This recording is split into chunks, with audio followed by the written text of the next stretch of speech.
இங்கே 3 விதமான மக்களை பார்க்கின்றோம். ஒன்று பார்த்தீங்கன்னு சொன்னா பேதையானவன், 2வதாக விவேகி, 3வது நீங்க பார்த்தீங்கன்னா ஞானம் உள்ளவன். இந்த பேதையானவன் என்ன செய்கிறான் என்று சொன்னால், யார் என்ன சொன்னாலும் அந்த வார்த்தையை அப்படியே நம்புவான். எந்த வார்த்தையும் நம்பிடுவான். யார் என்ன சொன்னாலும் நம்பிடுவான். ஸோ பிரியமான நீங்கள் பேதையாக இருக்காதீங்க.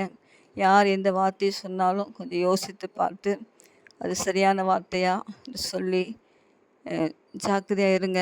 எதையும் நம்பி ஏமாந்து போகாதீங்க.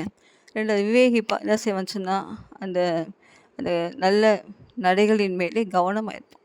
தன்னுடைய நடைகள் மேலே அவன் ரொம்ப கவனமாக இருப்பான். ரொம்ப ஜாக்கிரதையாக இருப்பான். 3வது பார்த்தீங்கன்னு சொன்னால் ஞானம் உள்ளவன். அவன் பயந்து தீமைக்கு விலகுவான். ஞானமுள்ள மக்கள், ஐயோ இந்த தீமை எனக்கு வேண்டாம், இந்த பிரச்சனை எனக்கு வேண்டாம், நான் விலகி போவேன்னு சொல்லி விலகி போயிடும். ஸோ 3 விதமான மக்களுடைய குணாதிசயங்கள் நமக்கும் வேண்டும். நாமும் ஞானமாக இருக்க